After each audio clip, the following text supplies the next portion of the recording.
सिख एवं अंग्रेज। सिख संप्रदाय के स्थापना का जो श्रेय जाता है वो गुरु नानक को है। यानी सिख संप्रदाय की स्थापना जो की है वो गुरु नानक ने की है। गुरु नानक के अनुयायी को सिख कहा गया है। ये बादशाह बाबर एवं हुमायूं के समकालीन थे। सन 1496 ईस्वी में कार्तिक पूर्णिमा को नानक को आध्यात्मिक पुनर्जीवन का आभास हुआ।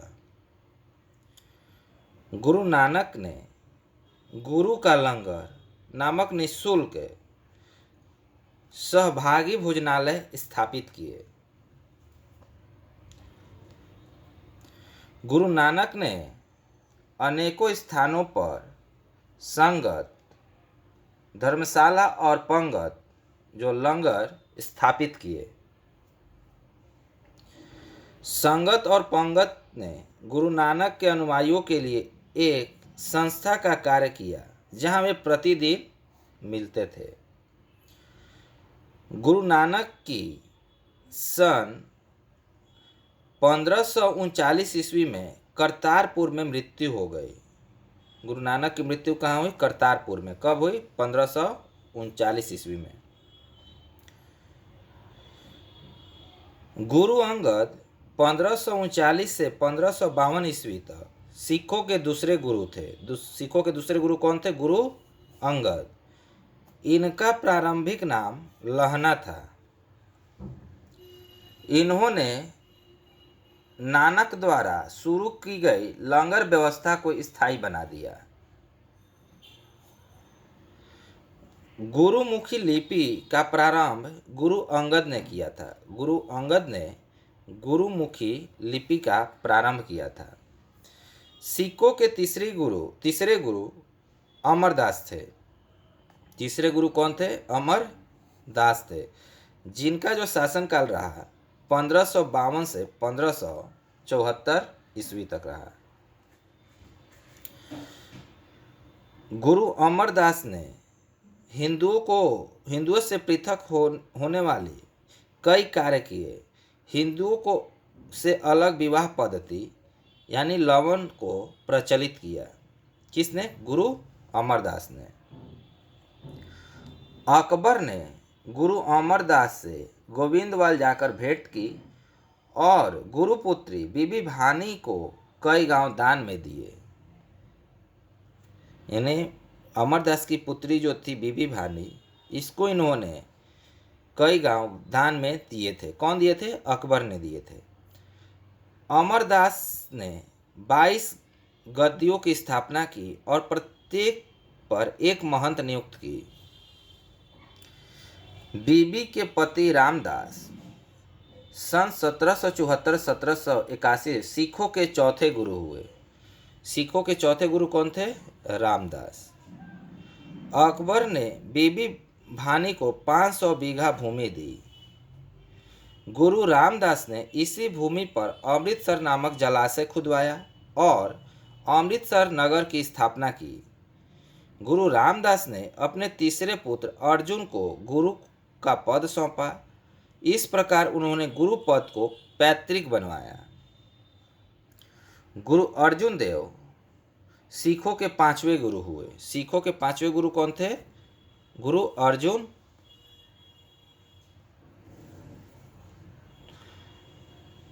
इन्होंने सिखों के धार्मिक ग्रंथ आदि ग्रंथ की स्थापना की। आदि ग्रंथ की स्थापना किसने की? गुरु अर्जुन देव ने। इसमें गुरु नानक की प्रेरणाप्रद प्रार्थनाएं एवं गीत संकलित है। नोट: गुरु ग्रंथ साहिब यानी आदि ग्रंथ में सिख गुरुओं के साथ साथ कबीर, नामदेव एवं रैदास की रचनाओं को भी सम्मिलित किया गया है। गुरु अर्जुन ने अमृतसर जलाशय के मध्य में हरमंदिर साहब का निर्माण करवाया। हरमंदिर साहब का निर्माण किसने करवाया? गुरु अर्जुन देव ने। राजकुमार खुसरो की सहायता करने के कारण जहांगीर ने 1606 ईस्वी में गुरु अर्जुन को मरवा दिया। 1606 ईस्वी में जहांगीर ने गुरु अर्जुन को मरवा दिया। क्यों मरवा दिया? क्योंकि वह खुसरो की सहायता किए थे। सिखों के छठे गुरु गुरु गोविंद हरगोविंद हुए। गुरु हरगोविंद 1606 से 1645 ईस्वी। उन्होंने सिखों को सैन्य संगठन का रूप दिया तथा अकाल तख्त या ईश्वर के सिंहासन का निर्माण करवाया। अकाल तख्त या ईश्वर के सिंहासन का निर्माण करने वाले जो सिख गुरु थे वो गुरु हरगोविंद थे। गुरु हरगोविंद, गुरु के छठे गुरु हरगोविंद थे। ये 2 तलवार बांधकर गद्दी पर बैठते थे एवं दरबार में नगाड़ा बजाने की व्यवस्था की। इन्होंने अमृतसर की किलेबंदी की। सिखों के 7वें गुरु हर राय 1645 से 1661 ईस्वी तक हुए। इन्होंने दारा सिखों को मिलने आने पर आशीर्वाद दिया था। यानी सिखों के जो 7वें गुरु हर राय थे, इन्होंने दारा सिखों को मिलने आया था उसको आशीर्वाद भी दिए थे। सिखों के 8वें गुरु हरकिशन जो 1661 से 1664 ईस्वी तक रहे। इनकी मृत्यु चेचक से हो गई। इन्हें दिल्ली जाकर गुरु पद के बारे में औरंगजेब को समझना पड़ा था। यानी गुरु पद के बारे में औरंगजेब को इन्हें समझाना पड़ा था। कहाँ जाकर? दिल्ली जाकर। और ये सिखों के कौन से गुरु थे? 8वें गुरु थे हरकिशन। सिखों के 9वें गुरु तेज बहादुर हुए। सिखों के 9वें गुरु कौन हुए? तेज बहादुर, जिनका शासनकाल 1664 से 1675 ईस्वी तक रहा। इस्लाम स्वीकार नहीं करने के कारण औरंगजेब ने इन्हें वर्तमान शीशगंज में गुरुद्वारा के निकट मरवा दिया। सिखों के 10वें एवं अंतिम गुरु गुरु गोविंद सिंह हुए, जिनका जो शासनकाल था 1675 से 1708 ईस्वी रहा। इनका जन्म 1666 ईस्वी में पटना में हुआ था। गुरु गोविंद सिंह अपने को सच्चा बादशाह कहा। इन्होंने सिखों के लिए 5 ककार अनिवार्य किया। सिखों के लिए क्या था? केस रखना, कंघा रखना, कृपान, कच्छा एवं कड़ा रखने की अनुमति दी और सभी लोगों को अपने नाम के अंत में सिंह शब्द जोड़ने के लिए भी कहे। गुरु गोविंद सिंह का निवास स्थान आनंदपुर साहिब था एवं कार्यस्थली पावोता थी। यानी इनका जो निवास स्थान था वो कहाँ था? आनंदपुर साहिब और कार्यस्थली पावोता। इनके 2 पुत्र फतेह सिंह एवं जोरावर सिंह हुए को सरहिंद के मुगल फौजदार वजीर खां ने दीवार में चिनवा दिया। यानी इनके जो 2 पुत्र थे फतेह सिंह और जोरावर सिंह को मुगल फौजदार वजीर खां ने दीवार में चिनवा, यानी दीवार के साथ उनको भी ढलाई कर दिया। 1699 ईस्वी में बैसाखी के दिन गुरु गोविंद सिंह ने खालसा पंथ की स्थापना की। गुरु गोविंद सिंह ने खालसा पंथ की स्थापना कब की? 1699 ईस्वी में। पाहुल प्रणाली की शुरुआत गुरु गोविंद सिंह ने किया। पाहुल प्रणाली की शुरुआत किसने की? गुरु गोविंद सिंह ने किया। गुरु गोविंद सिंह ने सिखों के धार्मिक ग्रंथ आदि ग्रंथ जो वर्तमान रूप दिया गया और कहा कि अब गुरुवाणी सिख संप्रदाय के गुरु के कार्य करेगी। गुरु गोविंद सिंह की हत्या 1708 ईस्वी में नांदेड़ नामक स्थान पर गुल खान नामक पठान ने किया था। बंदा बहादुर इनका जन्म 1660 ईस्वी में पूंछ जिले के रजौली गांव में हुआ था। इसके बचपन का नाम लक्ष्मण दास था। इसके पिता रामदेव भारद्वाज राजपूत थे। बंदा का उद्देश्य पंजाब में एक सिख राज्य स्थापित करने का था। इसके लिए इन्होंने लौगढ़ की राजधानी बनाया। इन्होंने गुरु नानक एवं गुरु गोविंद सिंह के नाम के सिक्के भी चलवाए। किसने चलवाए? बंदा।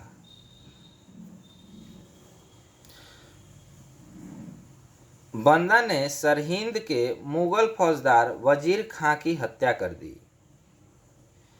मुगल बादशाह फर्रुखसियर के आदेश पर 1716 ईस्वी में बंदा सिंह को गुरुदासपुर यानी नांगल नामक स्थान पर पकड़कर मौत का घाट उतार दिया गया।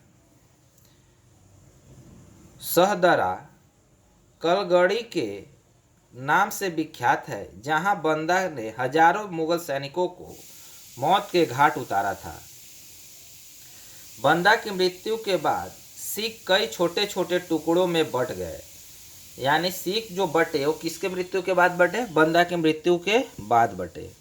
जो 1748 ईस्वी में नवाब कपूर सिंह की पहल पर सभी सिख टुकड़ियों का दल खालसा में विलय हुआ। दल खालसा को जस्सा सिंह अहलुवालिया के नेतृत्व में रखा गया, जिसे बाद में 12 दलों में विभाजित किया गया। इसे मिसल कहा गया। यानी जो 12 दल में विभाजित किया गया उस दल का नाम क्या रखा गया? मिसल। मिसल अरबी भाषा का शब्द है जिसका अर्थ होता है समान। रंजीत सिंह का जन्म गुजरावाला में 2 नवंबर 1780 ईस्वी को सुकरचकिया मिसल के मुखिया महासिंह के यहाँ हुआ था। इनके दादा चरत सिंह ने 12 मिसलों में सुकरचकिया मिसल को प्रमुख स्थान दिला दिया। 1798 से 1799 ईस्वी में रंजीत सिंह लाहौर का शासक बना। 25 अप्रैल 1809 ईस्वी को चार्ल्स मेडकॉक और महाराजा रंजीत सिंह के बीच अमृतसर की संधि हुई। किसके बीच? चार्ल्स मेडकॉक और महाराजा रंजीत सिंह के बीच हुई। रंजीत सिंह का राज्य 4 सूबों में बटा था: पेशावर, कश्मीर, मुल्तान एवं लाहौर। महाराजा रंजीत सिंह का विदेश मंत्री फकीर अजीजुद्दीन एवं वित्त मंत्री दीनानाथ था। विदेश मंत्री कौन थे? फकीर अजीजुद्दीन और वित्त मंत्री दीनानाथ। 7 जून 1839 ईस्वी में रंजीत सिंह की मृत्यु हो गई। प्रथम आंग्ल सिख युद्ध 1845 से 1846 ईस्वी में एवं द्वितीय आंग्ल सिख युद्ध 1849 ईस्वी में हुआ। अंग्रेजों एवं सिखों के मध्य हुई संधियां इस प्रकार थी: लाहौर की संधि 9 मार्च 1846 ईस्वी को, भैरववाल की संधि 22 दिसंबर 1846 ईस्वी। इस संधि के तहत राजा दलीप सिंह के संरक्षण हेतु अंग्रेजी सेना का प्रवास पंजाब में मान लिया गया। 20 अगस्त 1847 ईस्वी को महारानी जिंदा को राजा दलीप सिंह ने अलग कर 48,000 रुपये वार्षिक पेंशन देकर शेखपुरा भेज दिया। द्वितीय आंग्ल सिख युद्ध के दौरान पहली लड़ाई चिलियानवाला की लड़ाई सिख नेता शेर सिंह एवं अंग्रेज कमांडर गफ के मध्य लड़ी गई। दूसरी लड़ाई गुजरात के चिनाब नदी के किनारे चार्ल्स नेपियर के नेतृत्व में अंग्रेजों ने 21 फरवरी 1849 ईस्वी में लड़ी। इस युद्ध में सिख पूरी तरह पराजित हुए। लॉर्ड डलहौजी की 29 मार्च 1849 ईस्वी की घोषणा द्वारा संपूर्ण पंजाब का विलय अंग्रेज राज्य में कर लिया गया। महाराजा दलीप सिंह को 50,000 पाउंड की वार्षिक पेंशन दे दी गई और उसे शिक्षा प्राप्त करने के लिए इंग्लैंड भेज दिया गया। सिख राज्य का प्रसिद्ध हीरा कोहिनूर को महारानी विक्टोरिया को भेज दिया गया। Thank you.